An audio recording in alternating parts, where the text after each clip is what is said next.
سلسلہ قرآن کریم کا چل رہا ہے، اس میں ہم 10 سورت تک ہم پڑھ چکے ہیں۔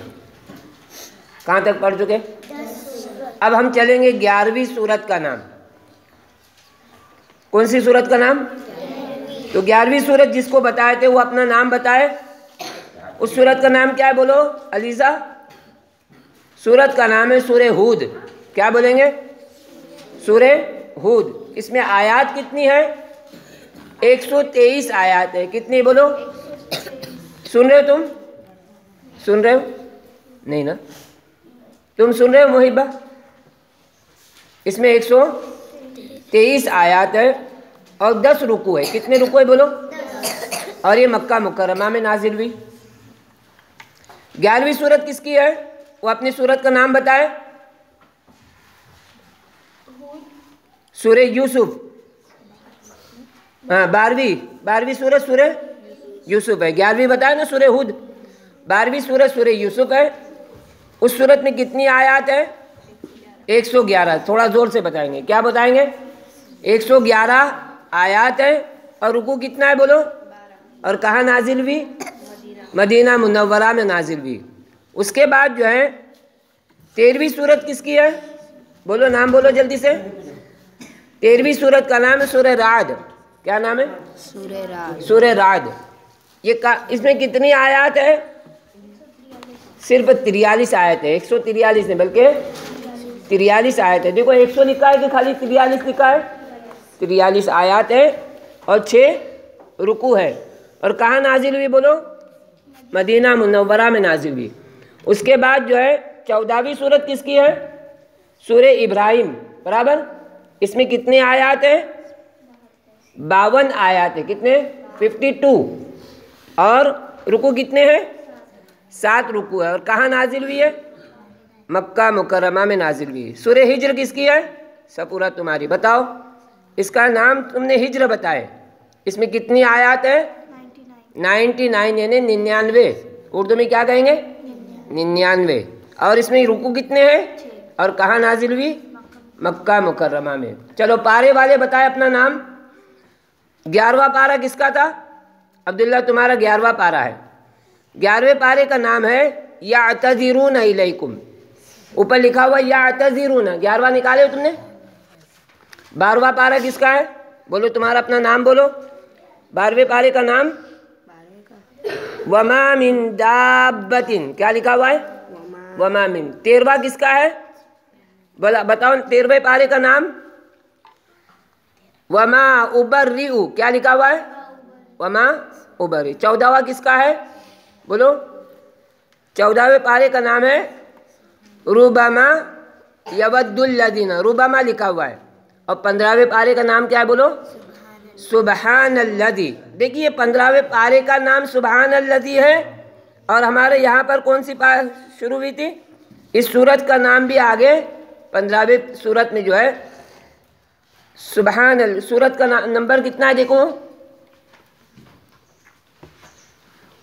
سورہ بنی اسرائیل آئے گا لیکن اس کی اسٹارٹنگ جو ہے وہ سبحان الذی سے ہی ہے، لیکن وہ 17ویں سورت آئے گی۔ آئندہ انشاءاللہ بچوں کو 17ویں سورت میں سورہ سبحان الذی نام یاد رکھنا ہے۔ سورہ بنی اسرائیل ہے وہ۔ ایک سورت کا نام سورہ آل عمران تھا، ایک سورت کا نام سورہ بقرہ تھا۔ اب یہاں پر ہم سورتوں کے نام جو ہے نا کچھ جیسے سورہ ہود ہے، اس میں قوم ہود علیہ السلام جو ہے ایک نبی تھے، ان کے واقعات کو بیان کیا ہے۔ سورہ یوسف میں پوری سورت جو ہے وہ سورہ یوسف کے نام سے ہے۔ حضرت یوسف علیہ السلام کا پورا اس میں واقعہ بیان کیا گیا۔ سورہ رعد کہتے ہیں۔ رعد کس کو کہتے ہیں معلوم؟ رعد را عین دال۔ رعد کے معنی بجلی کے۔ کیا ہے کہ؟ بجلی کے۔ قرآن کریم میں جو ہے بجلی کی تعبیر، بجلی کی مثال دے کر باتیں سمجھائی گئی اس صورت میں۔ بات سمجھ میں آ رہی؟ اور اس کے بعد جو 14ویں جو صورت ہے وہ سورہ ابراہیم ہے۔ کون سی؟ سورہ ابراہیم۔ اس میں بھی حضرت ابراہیم علیہ السلام کا پورا واقعہ بیان کیا گیا ہے کہ ابراہیم علیہ السلام نے جو ہے کیسی اللہ سے محبت تھی اور محبت نے اپنی جان کو کیسے نثار کیا، انہوں نے نچھاور کیا اللہ کے اوپر، اس میں واقعہ بتایا ہے۔ سورہ ہجر بھی جو ہے ہر سورت کو جو ہے اس کے معنی کے ساتھ بتایا گیا. بات سمجھ میں آ گئی؟ اسی طرح پاروں میں بھی جو ہے کچھ پارے ایسے ہیں جس میں اس پاروں کے حوالے کے ساتھ وہاں پر اس کا تذکرہ کیا گیا ہے. وما من دابۃ، یہ وما من دابۃ فی الارض جو ہے نا ایک جانور کا نام ہے. کائے کا نام ہے؟ کہ اس طرح جو ہم کو سورتوں کے نام، سورتوں کی آیتیں اور سورتوں کے رکوع اور کہاں نازل ہوئی، یہ ساری چیزیں کیا کرنا ہے بولو؟ یاد رکھنا ہے. ٹھیک ہے؟ تو دوسری سورت کون سی تھی؟ سورہ بقرہ. آج تک ہم بقرہ کسی کو کہیں گے؟ بولو بقرہ کس کو کہتے ہیں؟ بولو بکری کو کہتے ہیں، ہے نا؟ میل فیمیل آتا ہے نا، بکری بکرا. وہ بکرا نہیں بلکہ یہ بکرے کا نام جو ہے گائے کا ہے. قرآن کریم میں جو سورہ بقرہ میں جو نام لکھا ہے اس کا نام، اس کی معنی کیا ہے بولو؟ گائے سے ہے. بنی اسرائیل میں ایک آدمی نے دوسرے آدمی کا مرڈر کیا تھا. کیا کیا تھا بولو؟ مرڈر کیا تھا. تو اس مرڈر میں جو ہے قاتل معلوم نہیں ہو رہا تھا. قاتل جس نے کیا تھا وہ معلوم نہیں ہو رہا تھا. تو اللہ کی طرف سے حکم ہوا کہ گائے کو ذبح کرو اور اس کا گوشت کیا کرے؟ اس مرنے والے کے بدن پہ لگا دو. وہ اٹھ زندہ ہو جائے گا اور وہ بتائے گا اس کو کس نے قتل کیا. اس میں یہ تذکرہ ہے. تو اس طرح جو ہے اس گائے والا تذکرہ جو ہے اس صورت میں یہ واقعہ پیش آیا تھا. اس لیے پوری صورت میں سورہ بقرہ میں جو ہے اس طرح کے بنی اسرائیل کے حالات کو بیان کیا گیا ہے. تو بات سمجھ میں آ گئی؟